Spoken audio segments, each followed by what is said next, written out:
Saudara, setelah buron selama 3 hari, pembunuh aktor Sandi Permana akhirnya ditangkap. Pelaku ditangkap di persembunyiannya di Karawang, Jawa Barat.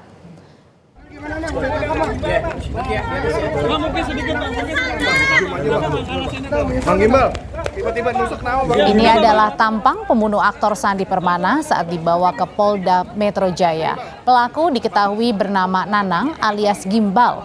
Setelah ditangkap, pelaku langsung diperiksa secara intensif. Pelaku melarikan diri ke Karawang dan sempat potong rambut agar tidak dikenali. Pelaku dikenakan pasal pembunuhan berencana oleh penyidik untuk mengetahui motif pembunuhan. Ditegurnya gimana, Bang? Sudah tersangka, yang bersangkutan sudah tersangka dengan ancaman pasal 354 atau pidana berat dan atau 338 pembunuhan. Ancaman maksimal itu 15 tahun. Untuk motifnya sendiri besok akan disampaikan secara detail oleh Bapak di Reskrim Polda Metro Jaya. Jadi yang bersangkutan, saudari NL Gini kabur ya, melarikan diri setelah melakukan pembunuhan ke arah Karawang dan sempat yang bersangkutan untuk mengelabui petugas dengan memotong rambutnya. Setelah ditangkap dan sebelum digelandang ke Polda Metro Jaya, pelaku sempat dibawa penyidik untuk menunjukkan lokasi dirinya membuat alat bukti berupa pisau.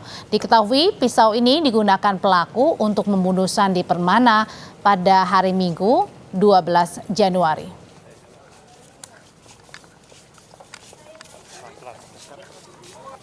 Tunjuk, ambil, yang mana? Ambil. Yang mana pisaunya? Aktor Sandi Permana ditemukan tewas di pinggir jalan di dekat rumahnya. Menurut kesaksian, sebelum ditemukan tewas, Sandi berkelahi dengan pelaku. Tak berselang lama, Sandi ditemukan tewas oleh warga.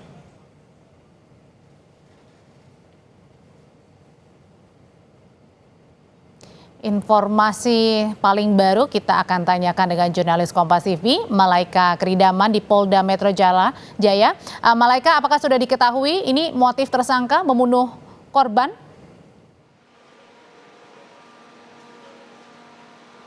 Ya Audrey, kalau terkait dengan motif pembunuhan dari tersangka ini memang belum diketahui ataupun belum diungkap dari pihak Polda Metro Jaya kepada kami awak media. Namun yang jelas tersangka ini sudah ditetapkan menjadi tersangka tadi sore dan memang kalau terkait dengan motif pembunuhan hingga kini masih didalami karena memang pihak kepolisian juga secara intensif melakukan pemeriksaan terhadap tersangka. Dan sebelumnya kalau kita bisa tarik keterangan dari Kasubdit Penmas Polda Metro Jaya Kompol Bambang Askar, ini ia mengatakan bahwa sebetulnya antara korban dan juga tersangka ini merupakan tetangga. Jadi artinya tersangka dan juga korban tinggal di satu kompleks perumahan yang sama. Kalau kita bisa tarik keterangan dari istri korban yang saat ini berstatus sebagai saksi, ia juga mengatakan bahwa betul sebetulnya dari pihak korban maupun dari tersangka ini sempat mengalami cekcok ataupun pertengkaran yang cukup hebat. Dan selain dari istri korban, pihak kepolisian juga telah memeriksa keterangan dari 6 saksi lainnya. Artinya pihak kepolisian saat ini sudah memeriksa keterangan dari 7 saksi dan juga telah mengamankan satu barang bukti berupa pisau besi yang telah dimodifikasi oleh tersangka, yang juga sudah diduga ini digunakan untuk melakukan aksi kejahatan ataupun aksi pembunuhan kepada mendiang aktor Sandi Permana.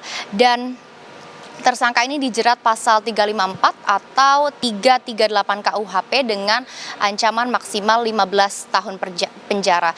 Memang Audrey, kalau terkait dengan motif pembunuhan ini juga masih menjadi pertanyaan dan belum terungkap atau diungkapkan oleh pihak kepolisian, dan kami juga masih menunggu keterangan selanjutnya seperti apa. Namun berdasarkan informasi yang kami dapatkan melalui keterangan pers atau konferensi pers tadi sore, ini pihak kepolisian Polda Metro Jaya akan menggelar konferensi pers lanjutan besok siang untuk mengungkap motif pembunuhan dari tersangka dan juga memberitahukan kepada awak media seperti apa hasil pemeriksaan hari ini oleh tersangka.